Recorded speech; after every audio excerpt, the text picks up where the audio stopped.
Hello everyone, welcome to my YouTube channel. आज हम लोग क्लास 10 का मॉडल पेपर क्वेश्चन सॉल्व करेंगे, जिसमें आज हम लोग ऑब्जेक्टिव को क्वेश्चन को सॉल्व करेंगे मैथ सब्जेक्ट का। देखते हैं आगे। यहाँ जो ऑब्जेक्टिव क्वेश्चन दिया रहेगा इस सेक्शन में अगर देखें तो दिया गया है कि खंड ए में कुल 30 बहुविकल्पीय प्रश्न है। प्रत्येक प्रश्न के 4 विकल्प दिए गए हैं। इनमें एक सही विकल्प का चयन कीजिए। प्रत्येक प्रश्न में का मान 1 अंक निर्धारित है। यानी कि जो एमसीक्यू क्वेश्चन होगा 30 क्वेश्चन होगा, है ना, खंड ए में, जिसका जो 1 नंबर का होगा। फिर खंड सेक्शन बी में 31 से लेकर 38 तक क्वेश्चन, है ना, 2 नंबर का होगा। यानी कि जो 8 क्वेश्चन होगा 2 नंबर का होगा, जिसमें कुल 6 क्वेश्चन का आंसर देना है ना। फिर खंड सेक्शन सी आएगा, है ना, जिसमें से 39 नंबर से लेके 40 नंबर तक 3 नंबर का क्वेश्चन होगा, जिसमें से कुछ 6 क्वेश्चन का फिर आंसर देना है। यानी कि 7 क्वेश्चन यहाँ पे होगा 3 नंबर वाला, उसमें से कुछ 6 क्वेश्चन का आंसर देना। फिर सेक्शन आएगा डी, है ना। सेक्शन डी में 47 नंबर क्वेश्चन से लेकर 52 नंबर क्वेश्चन तक लॉन्ग आंसर टाइप का क्वेश्चन होगा, जिसमें कोई 4 क्वेश्चन का आंसर देना है, जो प्रत्येक क्वेश्चन 5 नंबर का होगा।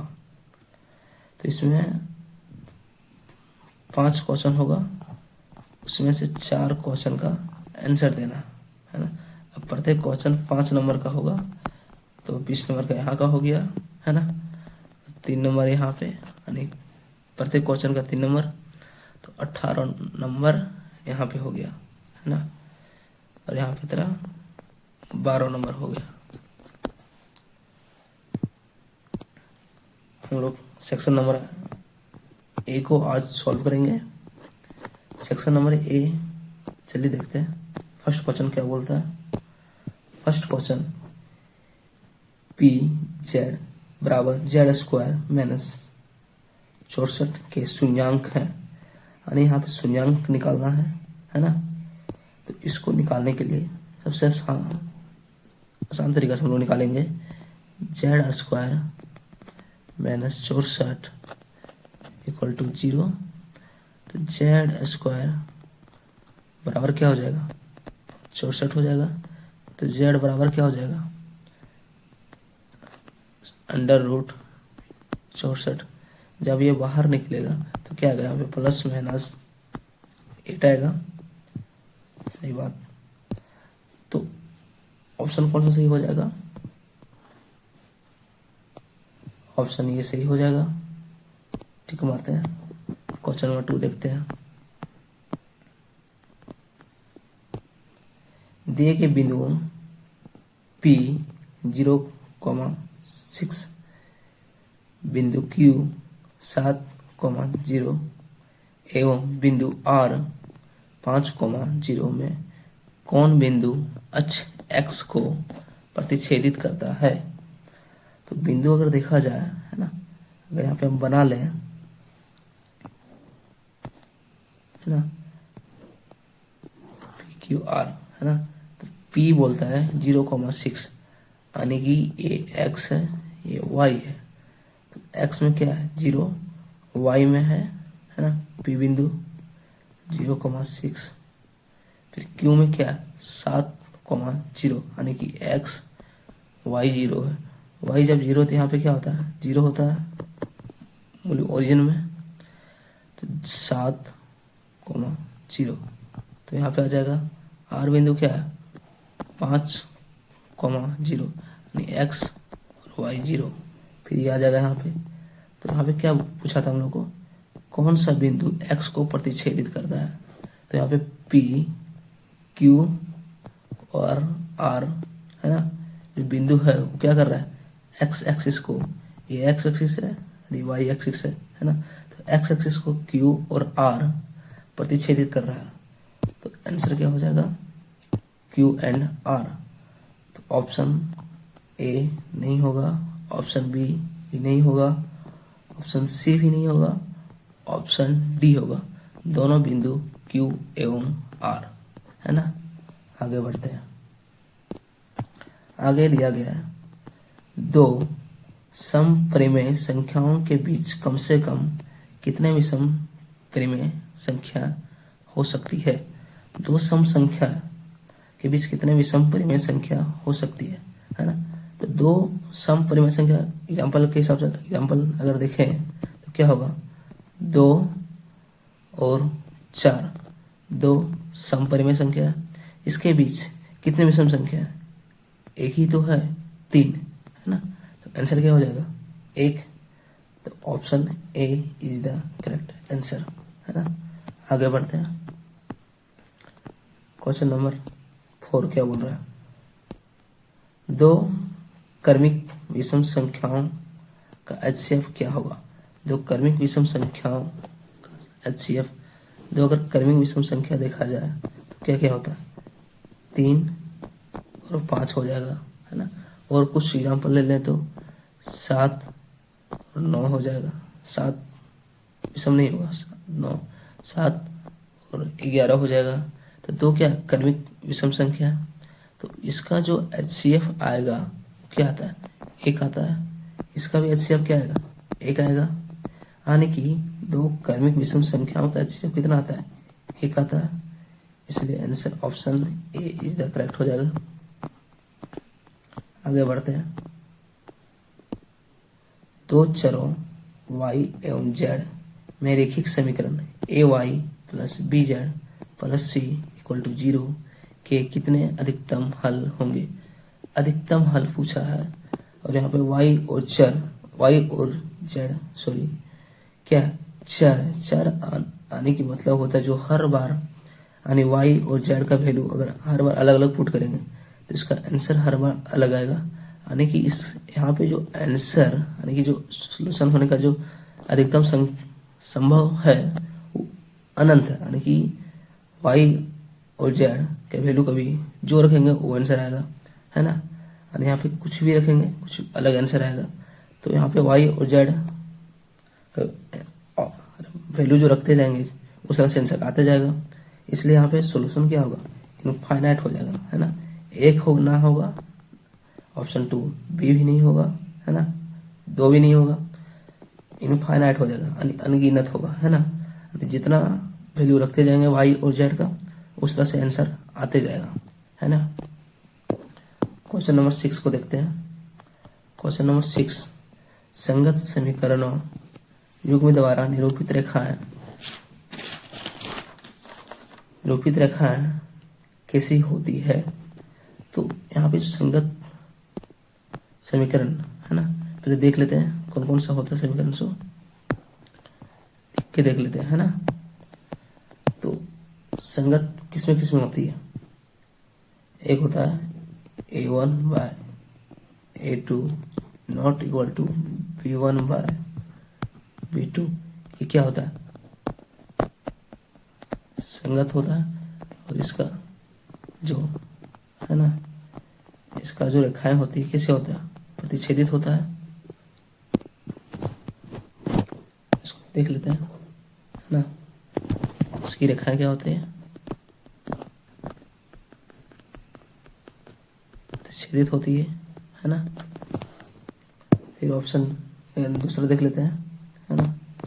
दूसरा क्या है, a1 हो जाएगा a2 a1 by 2 equal to b1 by b2 equal to c1 by c2, है ना। ये क्या हो जाएगा, ये भी संगत होता है। इसकी जो रेखाएं होती है क्या होती है, संपाती होती है। तो हमको क्वेश्चन क्या पूछा था, देख लेते हैं।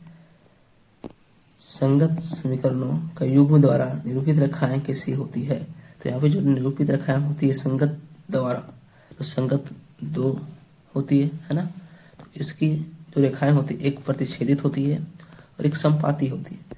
तो आंसर देख लेते हैं। ऑप्शन ए प्रतिच्छेदित, ये सही हो जाएगा, ए भी, है ना। समांतर नहीं होती है, ऑप्शन बी नहीं होगा।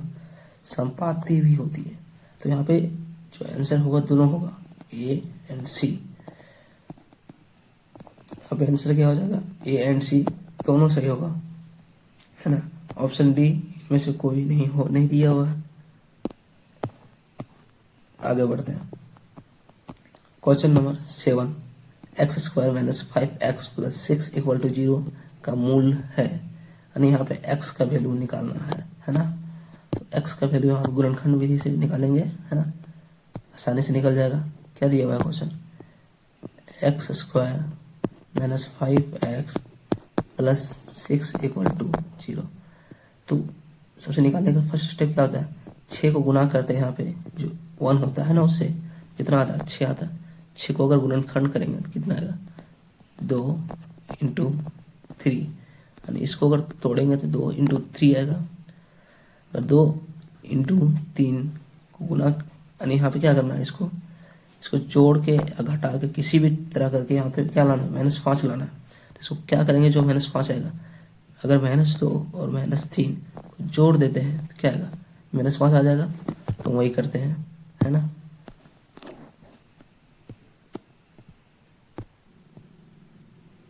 ठीक है, क्या आ जाएगा यहाँ पे, x² minus 2x minus 3x plus 6 equal to 0। हम -5 को तोड़ के लिख दिए हैं, है ना। अब इसको कैसे लिखें, अभी आपको बताया था, 6 को तोड़ के रखें, थोड़े थे इसको, है ना, 2 इंटू 3 में इसको किसी तरह से करके -5 लाना था। अब मैंने कि इसको जोड़ेंगे कितना आएगा, -5 आ जाएगा। आगे देखते हैं, x²। अब देखो इसको और इसमें दोनों में जो कॉमन निकलेगा हम उसको बाहर निकाल लेंगे। तो यहाँ पे क्या कॉमन निकलेगा,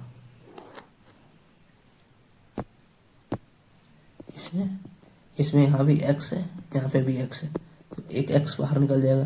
तो क्या बचा, एक x अंदर बचा, और यहाँ x तो निकल गया था, क्या बचा, 2 बचा। यहाँ पे क्या है, माइनस का साइन है, माइनस होगा। इन दोनों में से क्या निकल सकता है, यहाँ x है बट यहाँ पे x नहीं है, यहाँ 3 है लेकिन यहाँ 6 है, तो 3 निकल सकता है, क्योंकि 3 से 6 कटता है। तो 3 यहाँ अगर निकालेंगे तो क्या बचेगा, यहाँ पे x बचेगा, माइनस और प्लस क्या हो जाता है, माइनस हो जाता है। 3 का टेबल में 6 कितने बार में आता है, 2 बार में आता है, 2 आएगा यहाँ पे, इक्वल टू 0 आएगा, है ना। अब यहाँ तक सही बना है कि नहीं बना है उसको चेक करने के लिए ये जो ब्रैकेट के अंदर वो दोनों सेम होना चाहिए, तब आपका सही बन रहा है। अगर ये दोनों अगर अलग अलग आ गया तो सही नहीं बन रहा है। हम आगे देखते हैं, इसको जो सेम है उसको हम एक ही में लिख देंगे, यानी x-2, और ये जो अलग अलग है हम उसको एक में लिख देंगे, x-3 इक्वल टू 0, है ना। अब यहाँ पे हम एक करके x का वैल्यू निकाल देंगे। तो x-2 इक्वल टू 0, और क्या आ जाएगा, x-3 इक्वल टू 0। तो x बराबर क्या आ जाएगा, 2, और यहाँ पे x बराबर 3 आ जाएगा, है ना। यानी 2 आंसर आ गया, 2 और 3। आंसर क्या हो जाएगा, देख लेते हो। ऑप्शन 1 0 दिया हुआ ए, ऑप्शन बी 3 दिया हुआ नहीं होगा, ऑप्शन सी 2 दिया हुआ नहीं होगा, है ना। ऑप्शन डी होगा जहाँ 3 भी होगा और 2 भी होगा, है ना।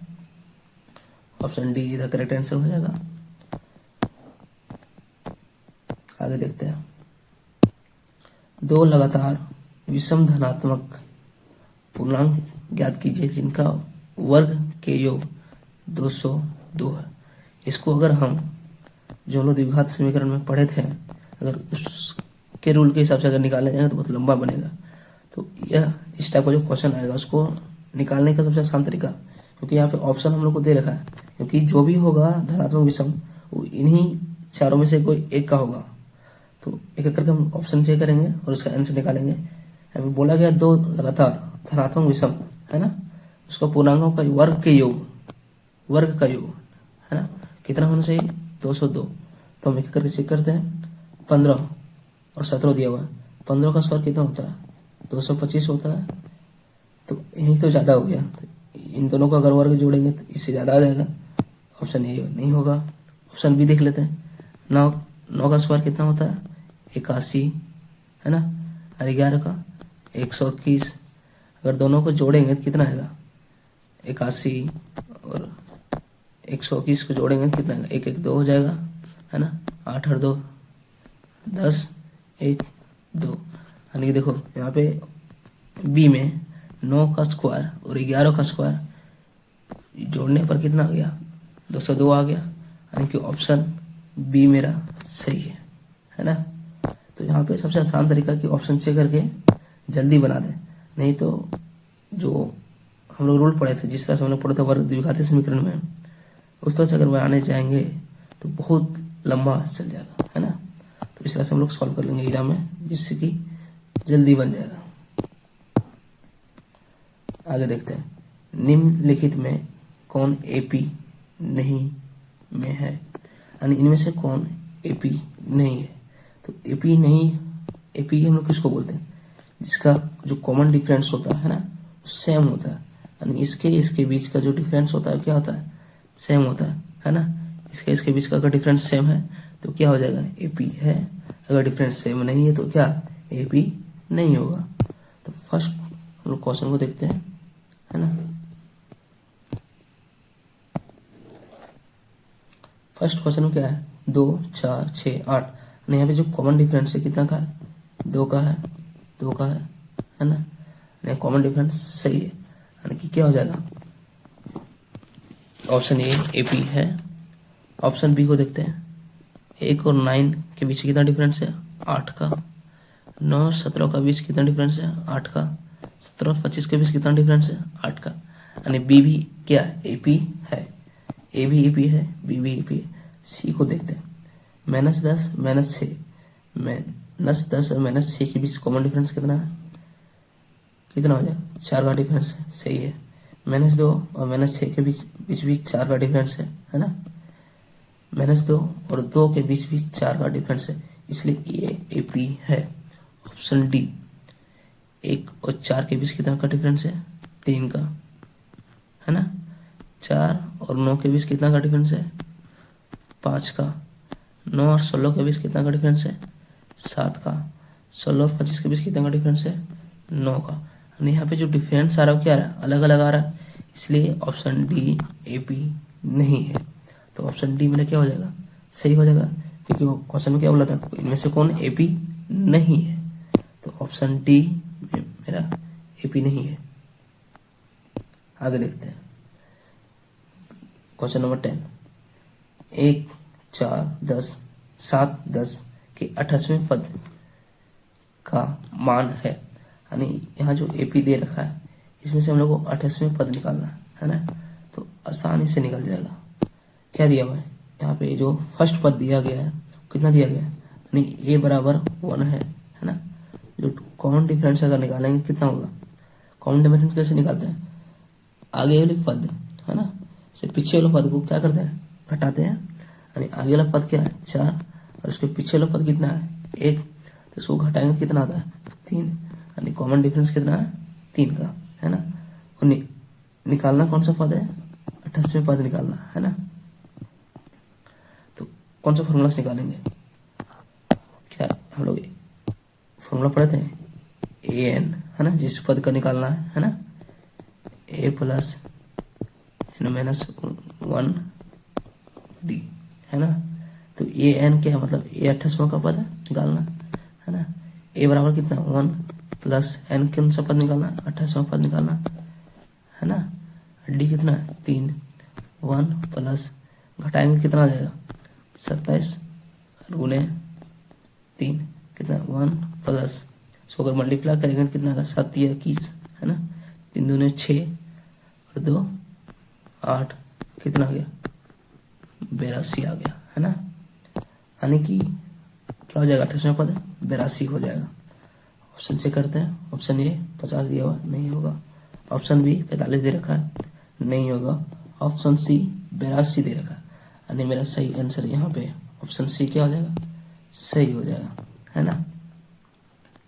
आगे देख लेते हैं क्वेश्चन नंबर 11। दो समरूप त्रिभुजों के क्षेत्रफल का अनुपात 16:81 है, तो उनकी संगत भुजाओं का अनुपात क्या होगा। दो समरूप त्रिभुज, कैसा त्रिभुज होगा, समरूप त्रिभुज। तो हम लोग कुछ आधार है आप लोगों को, हम जो पढ़े थे, आप लोग पढ़े होंगे एरिया ऑफ त्रिभुज, है ना। फर्स्ट त्रिभुज एरिया ऑफ, सेकंड त्रिभुज जो बराबर होता है उनके भुजाओं के स्क्वायर के बराबर, है ना। भुजा 1 भुजा 2 का स्क्वायर के बराबर होता है। तो हम वही चीज लगाएंगे। हम लोगों को क्या पूछा है, भुजाओं का अनुपात पूछा है, तो एरिया का अनुपात भुजाओं के अनुपात के बराबर करेंगे। तो एरिया का अनुपात कितना दे रखा, 16 भुजा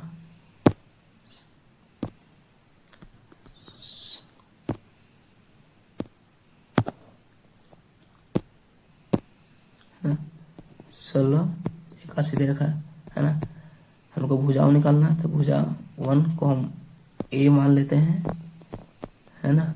अब भुजा 2 को हम लोग A2 मान लेते हैं, इसका स्क्वायर के बराबर होता है ना। तो A1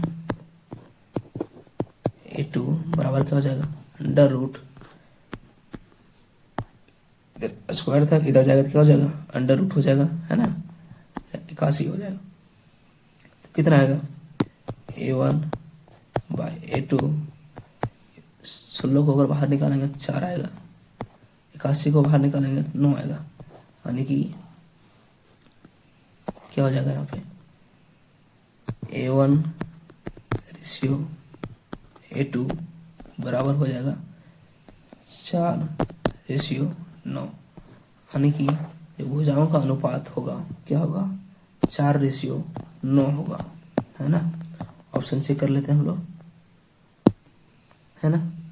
ऑप्शन में क्या है, ए 2:3 है, नहीं होगा। ऑप्शन बी 3:4 है, नहीं होगा। ऑप्शन सी 4:9 है, जो कि मेरा सही आंसर है। तो ऑप्शन सी क्या हो जाएगा, सही हो जाएगा, है ना। आगे देखते हैं,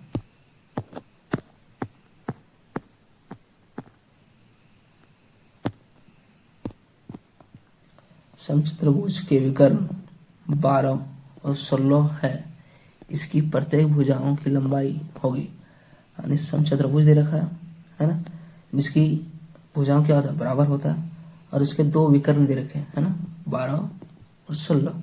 तो पूछा गया कि इस भुजाओं की लंबाई कितनी होगी। तो पहले चतुर्भुज छाप लेते हैं, है ना। चतुर्भुज कैसा होता है, समचतुर्भुज ऐसा होता है, ठीक है। इसकी जो सबसे लंबी विकर्ण है वो 16 दे रखा है, छोटी विकर्ण 12 दे रखा है ना। केंद्र के बिंदु जी ओ मान लेते हैं इसको, ठीक है। A B C D, ये जो विकर्ण होता है आपस में क्या होता है, लंबवत होता है ना, यानी एक दूसरे के बीच कितना डिग्री का कौन बनाता है, 90 डिग्री का कौन बनाता है। तो यहाँ से यहाँ तक कितना है, सबसे लंबा 16 दे रखा है, तो इसका आधा कितना हो जाएगा, 8 हो जाएगा, है ना, 8 सेंटीमीटर। और यहाँ कितना हो जाएगा, ओ बी 12 था पूरा, आधा हो जाएगा 6। हम क्या यहाँ पे जो त्रिभुज का जो पाइथागोरस से प्लेट पढ़े थे, हम उससे समचतुर्भुज का भुजा निकाल सकते हैं, आराम से निकल जाएगा। हम उसी से निकालते हैं, क्या होता है, जो 8 का स्क्वायर प्लस 6 का स्क्वायर का अंडर रूट निकालेंगे तो हम लोग भुजा का स्क्वायर निकल जाएगा, यानी क्या पढ़े थे हम लोग। सेम उसी तरह यहाँ पे देखो, अगर इससे देखा जाए तो ये मेरा भुजा है, यहाँ पे दे रखा 6 और ये दे रखा है 8, तो इन दोनों का स्क्वायर करेंगे तो मेरा एल निकल जाएगा। यहाँ पे ओ मान लेते हैं, है ना, ए मान लेते हैं, बी मान लेते हैं, यानी ए ओ का स्क्वायर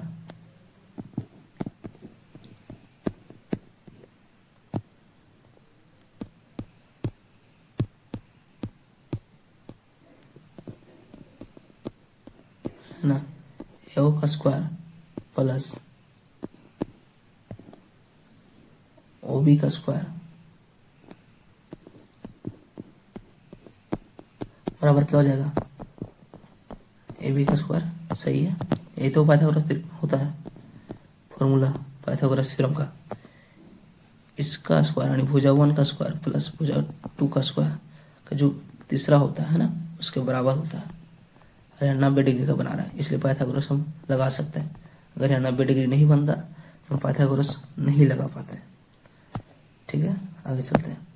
AO कितना है, 8 है, 8 का स्क्वायर प्लस 6 का स्क्वायर बराबर AB जो कि भुजा है ना, समचतुर्भुज का, उसको निकालना है।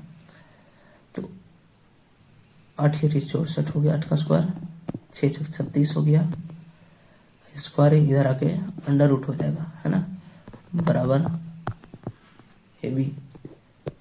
अगर इसको जोड़ेंगे कितना आएगा, 6 × 4 = 10 हो गया, 6 × 3 = 9 और 1 = 10 बराबर AB।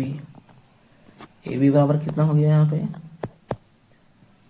100 किसका स्क्वायर होता है, 10 का, बाहर निकलेगा 10 सेंटीमीटर आ जाएगा। यानी भुजाओं की लंबाई कितना है, 10 सेंटीमीटर है ना।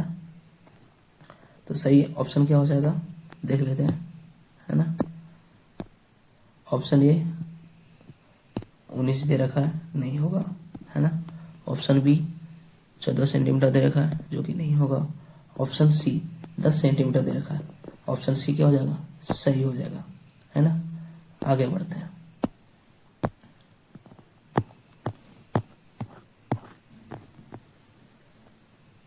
दो अक्षों के प्रतिच्छेदित बिंदु को क्या कहते हैं, यानी दो अक्ष जहाँ प्रतिच्छेदित करता है आपस में, उसको क्या बोलते हैं, देख लेते हैं। वन अक्ष है ना, दूसरा अक्ष, यहाँ जो प्रतिच्छेदित कर रहा है उसको क्या बोलते हैं हम लोग, यहाँ पे जो प्रतिच्छेदित कर रहा है उसको हम लोग मूल बोलते हैं, है ना। उसको हम लोग ओरिजिन भी बोलते हैं ना। रेखा 1 और रेखा 2 है ना, रेखा दूसरा, दोनों आपस में जहाँ प्रतिच्छेदित कर रहा है उसको क्या बोलते हैं, मूल ही बोलते हैं। तो क्या आ जाएगा, ऑप्शन ए निर्देशांक नहीं होगा, ऑप्शन बी मूल, है ना, मूल सही हो जाएगा। आगे देखते हैं। y अक्ष से 8 युग्म और x पर एक बिंदु P है ना। y अक्ष से देखते हैं, ये y है, x है ना।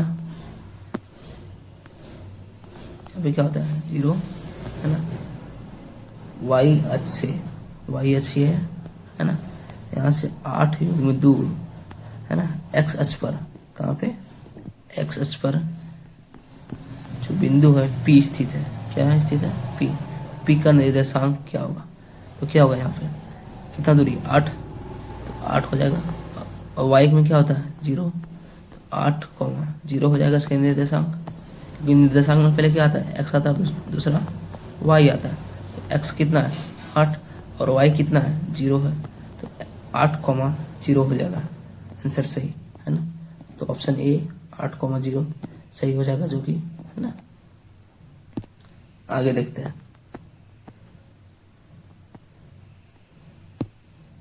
cos A 3/5, तो sec A का मान क्या होगा, cos A, है ना, अच्छा, cos A 3/5 है ना।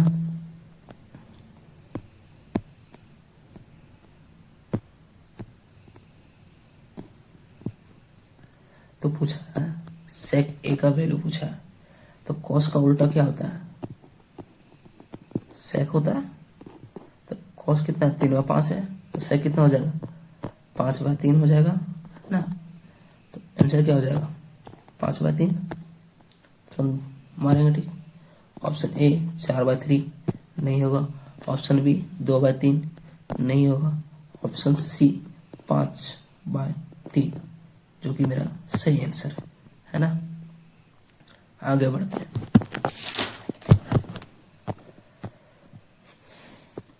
sec a plus tan a 1 minus sine a बराबर है, यानी इतना सॉल्व करके कितना आएगा, है ना। सॉल्व करके देखते हैं,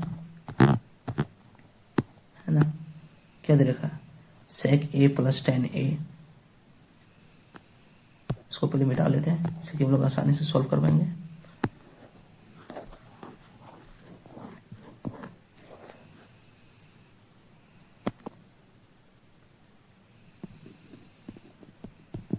sec a प्लस tan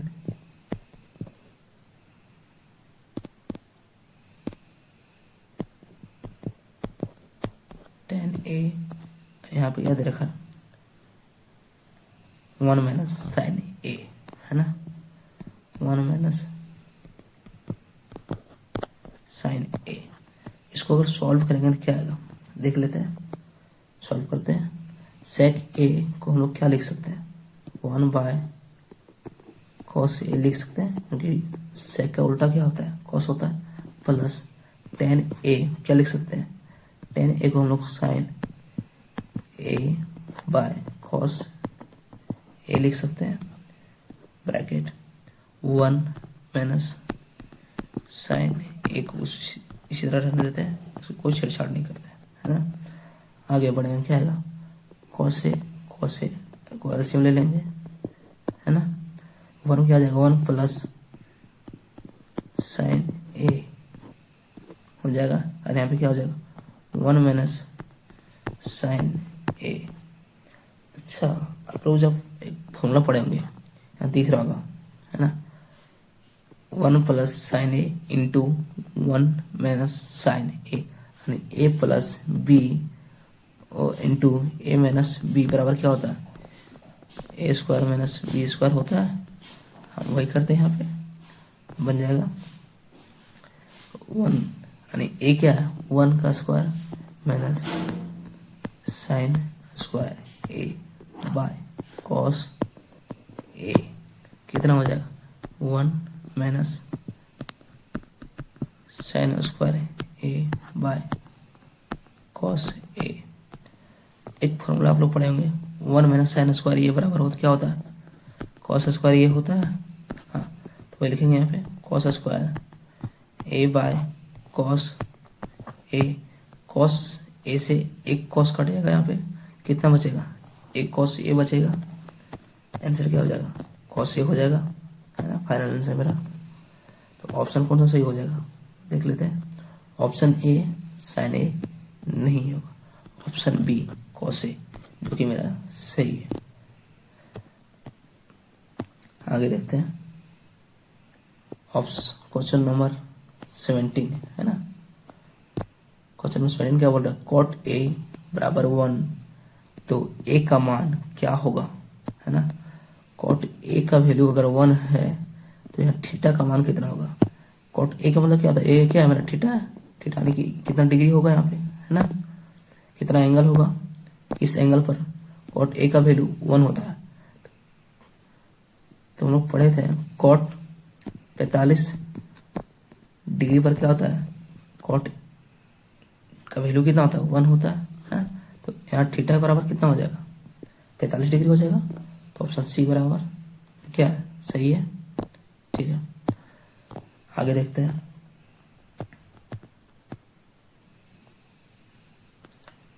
जब किसी सीधे खड़े खंभों की छाया और उसकी ऊंचाई बराबर हो, है ना, यानी खंभों की ऊंचाई और उसकी छाया की लंबाई दोनों क्या हो, बराबर हो, तो सूर्य के यूनियन कोण का मान क्या होगा, यानी तो कितना डिग्री पर ए जो है छाया, है ना, और उसकी परछाई की ऊंचाई दोनों क्या होगा, बराबर होगा। तो अगर मान लें एक खंभे की ऊंचाई है ना, और यहाँ पे क्या है, छाया की लंबाई, यानी खंभे की ऊंचाई अगर हम h ले लें, छाया की लंबाई अगर हम l ले लें, तो यहाँ क्या बोला है, जो खंभे की ऊंचाई होगा और जो छाया की लंबाई होगा दोनों क्या है, बराबर है। तो कितने डिग्री पर बना रहा है ना, यहाँ पे एंगल कितना होगा, तो यहाँ पे कब होगा बराबर, यानी कि इसके बीच में अगर रिलेशन देखें तो यहाँ थीटा दी क्या हो जाएगा, मेरा परपेंडिकुलर हो जाएगा, अरे मेरा बेस हो जाएगा। तो टेन लगेगा यहाँ पे, टेन थीटा बराबर एच यानी परपेंडिकुलर बाय हाइपोटेन्यूज क्या हो जाएगा, एल लिख लेते हैं। तो ई कट के मेरा कहाँ कितना आना चाहिए, यानी कि ये दोनों कब बराबर होगा, एच और एल, जब यहाँ पे इसका वैल्यू 1 होगा। और टेन थीटा तो कितना डिग्री पर, टेन थीटा का वैल्यू 1 होता है। थीटा को अगर हम 45 रख देंगे तो क्या मेरे यहाँ पे वैल्यू 1 आएगा, और 1 आएगा एच बाय एल, जो कि एच बराबर एल हो जाएगा मेरा, है ना। तो मेरा क्या आंसर सही हो जाएगा। तो आने की कितना डिग्री पर हो रहा है ये, 45 डिग्री पर, यानी यहाँ पे एंगल कितना बनाएगा, 45 डिग्री बनाएगा। तो आंसर मेरा क्या हो जाएगा, 45 डिग्री हो जाएगा, है ना। यानी क्या, यानी सूर्य का जो ओनियन कोण यानी 45 डिग्री पर इसकी जो छाया है ना, ऊंचाई, दोनों क्या होगा, आपस में बराबर होगा। और तो ऑप्शन बी मेरा सही हो जाएगा, है ना। आगे बढ़ते हैं। चतुर्भुज के चारों कोणों का योग कितने डिग्री का होता है। चतुर्भुज अगर बनाए तो उसके जो चार कोण होते हैं, है ना, तो उसके चारों कोणों का कितना होगा, यानी ए बी सी डी। तो एंगल ए, चतुर्भुज के आपस में एंगल कितना होता है, 90 डिग्री का होता है। तो एंगल ए 90 डिग्री है, एंगल बी भी 90 डिग्री है, एंगल सी भी 90 डिग्री है, एंगल डी भी क्या है, 90 डिग्री।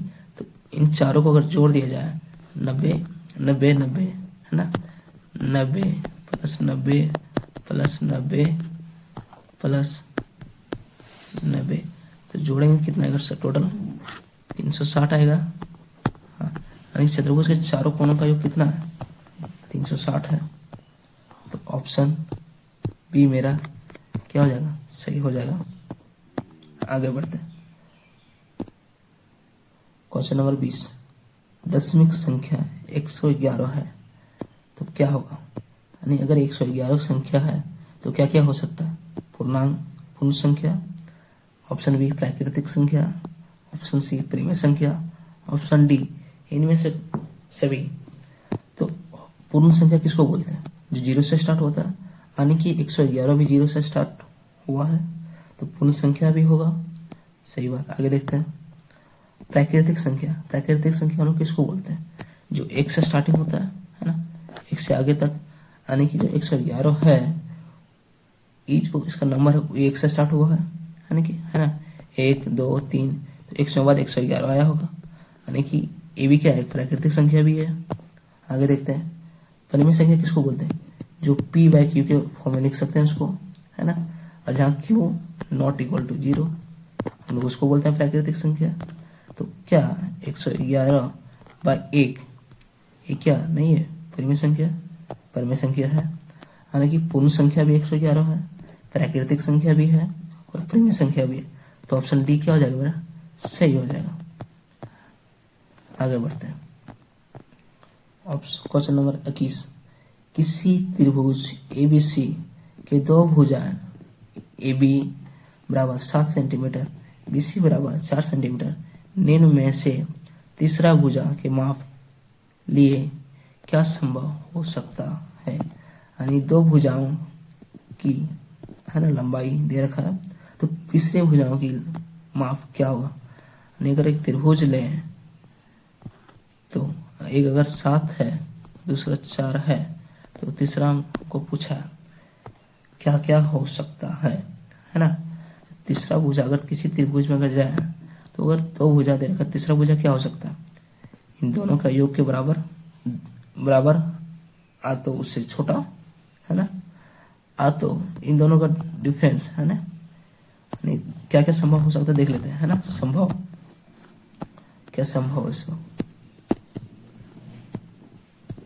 एक तो संभव है 7 प्लस 4 से छोटा होगा, आ तो बराबर होगा, और क्या हो सकता है, इसके बीच में लाई करेगा 7 माइनस 4, इसके और इसके बीच में लाई करेगा मेरा तीसरा भुजा, यानी 11 से छोटा होगा तो बराबर होगा, और 3 से क्या होगा, बड़ा होगा, यानी इसके बीच में मेरा तीसरा भुजा की माप होगा।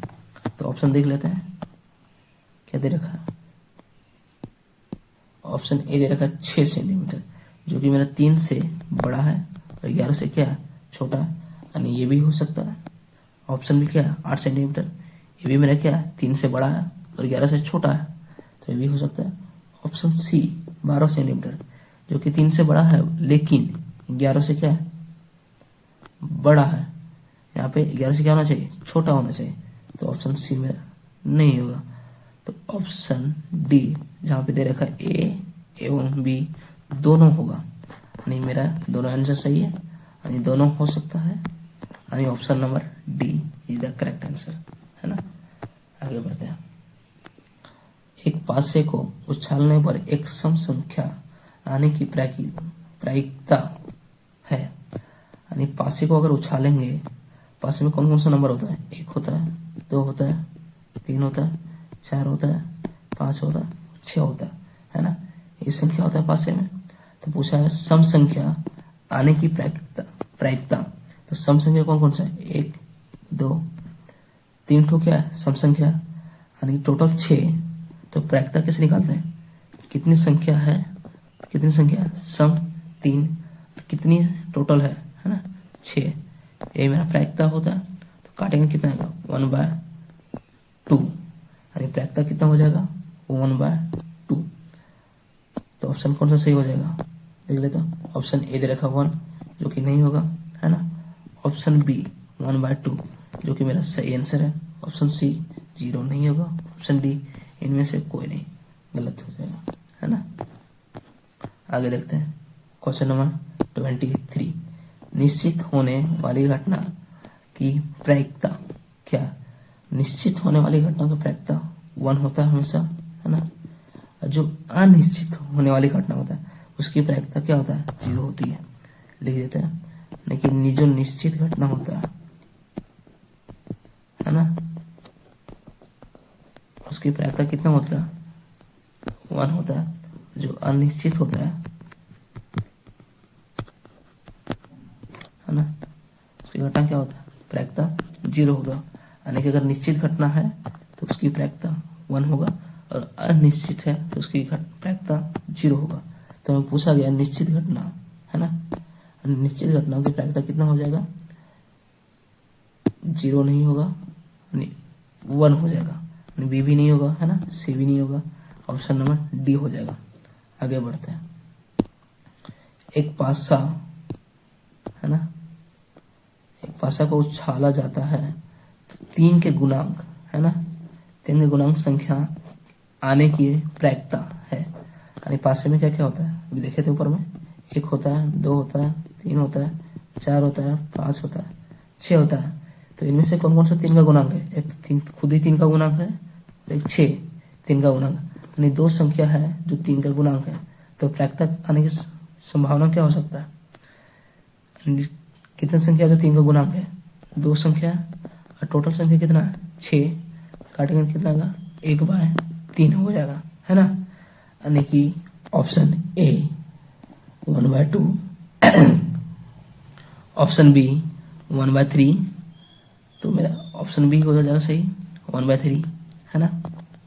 ऑप्शन सी तो नहीं होगा, ऑप्शन डी भी नहीं होगा, यानी यहाँ जो प्रायिकता होगा क्या होगा 1/3 होगा, है ना। आगे देखते, चलिए क्वेश्चन 25 को देखते हैं। 25 बोल रहा है यदि x+3 3x और 4x+2 समांतर श्रेणी में हो तो x का मान क्या होगा, यानी अगर ये समांतर श्रेणी है तो x का मान क्या होगा, यानी कि हम AP इसको मान सकते हैं। AP बराबर क्या हो जाएगा x+3 3x और 4x+2, मेरा क्या है AP में है। जब AP में है तो बोला गया x का मान निकालने के लिए, तो x का मान यहाँ कैसे निकालेंगे, यानी x का मान निकालने के लिए यहाँ पे एक ही तरीका बचता है, जैसे कि हम लोग निकाल सकते हैं, है ना, कॉमन डिफरेंस, यानी इसके बीच में जो डी का वैल्यू आएगा, है ना, यानी 3x में अगर हम इसको घटा देंगे तो यहाँ डी निकलेगा, यानी कॉमन डिफरेंस निकलेगा। फिर आगे ला, है ना, पद से अगर पिछला पद को घटाएंगे फिर यहाँ डी निकलेगा। इन दोनों डी क्या होना चाहिए, बराबर होना चाहिए। बराबर होने के लिए तो दोनों को अगर बराबर करेंगे घटा के, है ना, मैनेज करके, तो यहाँ से मेरा x का वैल्यू निकल सकता है। तो निकालते हैं, तो क्या होगा 3x, है ना, 3x माइनस x प्लस 3, है ना, equal to 4x plus 2 minus 3x। आगे बढ़ते हैं, है ना, 3x minus x minus bracket को हटाएंगे माइनस 3 हो जाएगा, प्लस माइनस, है ना, equal to 4x minus 3x कितना हो जाएगा, 1x बचेगा, है ना, घटाएंगे तो x प्लस 2, यहाँ पे घटाएंगे कितना बचेगा 3x में अगर 1x बच गया तो क्या बचा, 1x बचा, है ना, माइनस 3, सॉरी यहाँ पे 3x में 1x घटाएंगे तो 2x बचेगा, minus 3 equal to x plus 2, है ना। तो यहाँ पे 2x और इधर x, इसको इधर ले जाएंगे तो 2x माइनस x, है ना, इक्वल टू 2 है, और यहाँ माइनस में 3 है, इधर आएगा तो प्लस में 3 हो जाएगा, है ना। 2x में 1x दिया तो x बचा, प्लस 2 प्लस 3 कितना हो जाएगा 5 हो जाएगा, है ना, जो कि x का वैल्यू मेरा निकला कितना आया 5 आया। यानी ऑप्शन नंबर कौन सा सही हो जाएगा, ऑप्शन ए बोल रहा है 1, ऑप्शन बी बोल रहा है 5, ऑप्शन सी बोल रहा है 3 और ऑप्शन डी बोल रहा है 4। तो ऑप्शन बी मेरा क्या हो जाएगा सही, क्योंकि मेरा x का वैल्यू कितना आया था 5 आया, है ना। आगे देखते हैं, यदि, है ना, यदि 5, 6, 6, 8, 9 x तथा 13 का माध्य 10 हो तो x का मान निकालें। माध्य किसको बोलते हैं, माध्य हम लोग को निकालने के लिए सभी संख्याओं को सम करते हैं, है ना, और जितनी संख्या होती है उससे हमको भाग दे देते हैं इसको, तो मेरा क्या निकलता है माध्य निकलता है। तो हम वही करेंगे यहाँ पे, है ना, सभी संख्याओं को जोड़ेंगे और जितनी संख्या को उससे डिवाइड करेंगे, है ना, तो क्या आएगा यहाँ पे देख लेते हैं, है ना। यानी माध्य बराबर क्या हो जाएगा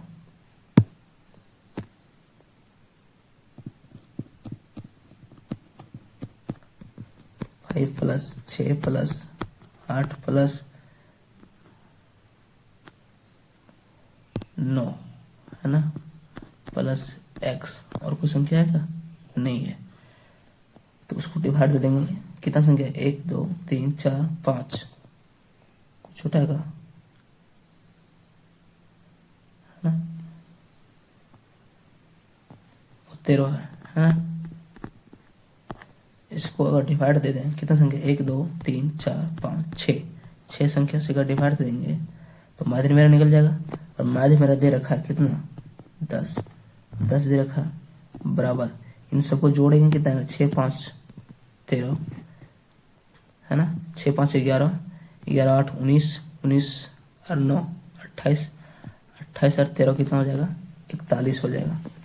41 प्लस x बाय 6, या मल्टीप्लाई 6 क्या हो जाएगा इधर आ जाएगा तो कितना हो जाएगा 60 इक्वल टू 41 प्लस x हो जाएगा। तो x बराबर क्या निकलेगा 60 माइनस 41, घटाएंगे कितना आएगा 10 में 1 गया 9, है ना, 9 बचा, 5 में 4 गया 1 बचा, यानी x बराबर कितना आ गया 19 आ गया, है ना। यानी x का वैल्यू क्या होगा 19 होगा। देख लेते ऑप्शन 1, ऑप्शन ए बोल रहा है 12, ऑप्शन बी बोल रहा है 19, ऑप्शन सी बोल रहा है 14, ऑप्शन डी बोल रहा है 15। तो ऑप्शन बी मेरा क्या हो जाएगा सही हो जाएगा, है ना। आगे देखते हैं क्वेश्चन नंबर 27, 2 6 4 2 5 0 2 1 2 3 2 का बहुलक है। बहुलक हम लोग किस निकालते हैं? बहुलक का मतलब होता है ये जो संख्या दे रखा है यहाँ पे, है ना, उसमें सबसे ज्यादा बार कौन सी संख्या आया, तो सबसे ज्यादा बार जो संख्या आया होगा वो मेरा क्या हो जाएगा? बहुलक हो जाएगा। तो सबसे ज्यादा बार कौन सी संख्या आया, यहाँ देख लेते हैं। 2 है ना, 2 कितना बार आया देख लेते हैं। 1 2 3 4 5 बार। हाँ, 6 कितना बार आया? एक ही बार आया। और क्या है? 4 कितना बार आया? एक बार, एक ही बार आया। 5 है, 5 कितना बार आया? 1 0 भी, 1 3 भी, एक बार आया। तो सबसे ज्यादा बार क्या आया? 2 आया। यानी बहुलक क्या होगा? 2 हो जाएगा। यानी ऑप्शन ए क्या हो जाएगा? मेरा सही हो जाएगा। आगे देखते हैं। माध्यिका है ना, इसमें माध्यिका निकालना। 8 7 12 15 10 9 11 13 14 की माध्यिका क्या होगी? यानी यहाँ पे क्या निकालना? माध्यिका निकालनी। तो माध्यिका निकालने से पहले हम लोग सबसे पहले क्या करते हैं? माध्यिका का मतलब होता है बीच वाला, है ना, यानी बीच में क्या है। तो इस तरह से अगर बीच में निकालेंगे तो यहाँ पे क्या आ जाएगा? 10 आ जाएगा, जो कि मेरा गलत तरीका होगा।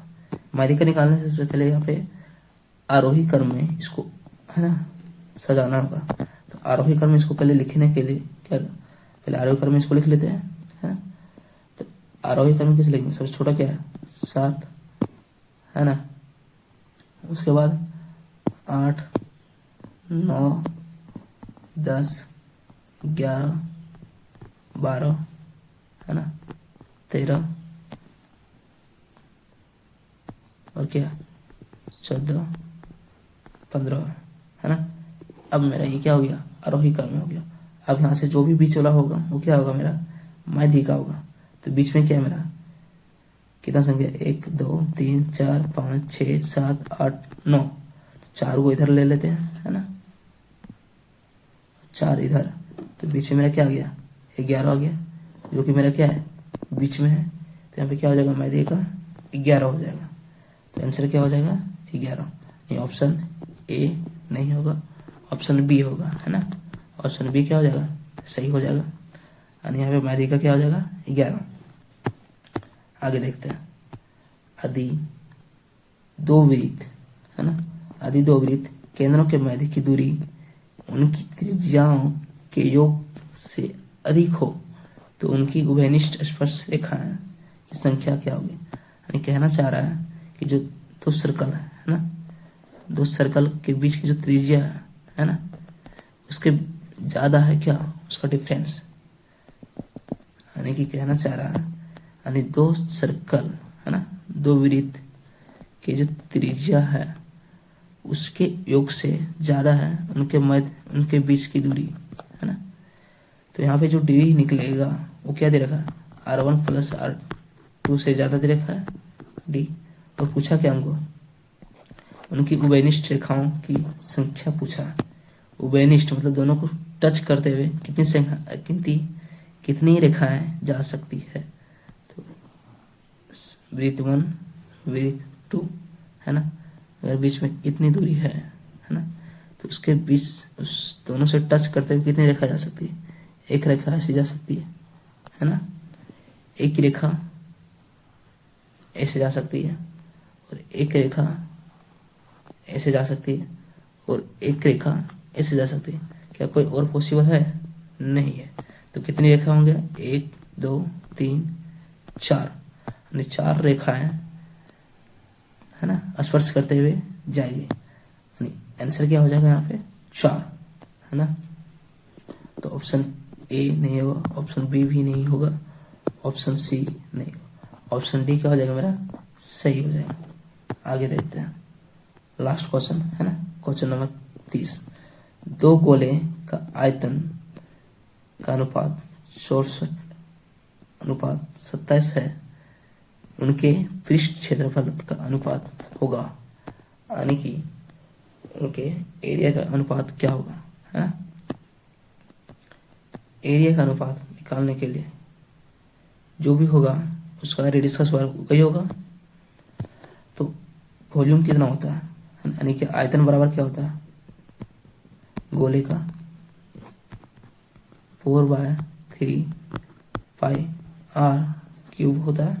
ये क्या होता है, गोले का आयतन होता है। तो यहाँ पे जो निकालना है ना, क्षेत्रफल का हमको अनुपात निकालना है।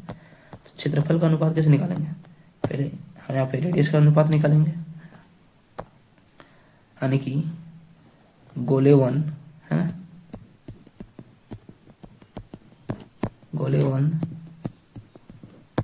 गोले 2 का अनुपात अगर लेंगे है ना, 4/3πr1 का स्क्वायर क्यूब है ना, यहाँ पे क्यूब है 4/3πr2 क्यूब। गोले 1 कितना दे रखा है, गोले 1 का अनुपात 64:27 दे रखा है, यानी 64/27 बराबर 4/3 कट जाएगा, पाई कट जाएगा, यानी R1 R2 ये दोनों क्यूब के अंदर है। ठीक है, तो अगर क्यूब को इधर भेजेंगे तो क्या हो जाएगा, क्यूब रूट बन जाएगा 64/27 R1 R2 है ना, जो कि बाहर निकलेगा तो कितना आएगा, ये बाहर निकलेगा तो मेरा 4 आएगा, और ये बाहर निकलेगा तो 3 आएगा, 4:3, यानी जो भी रेडियस का अनुपात होगा है ना, वो क्या होगा, मेरा गोले का अनुपात होगा है ना, गोले का जो क्षेत्रफल का अनुपात होगा। तो क्या आंसर हो जाएगा यहाँ पे 4:3 होना चाहिए, लेकिन 4:3 नहीं हो, क्योंकि यहाँ पूछा गया है क्षेत्रफल का अनुपात। क्षेत्रफल क्या होता है, गोले का क्षेत्रफल होता है ना, तो पहले मिटा लेते हैं, क्या आया था 4:3 आया अंत में है ना, गोले का क्षेत्रफल है ना,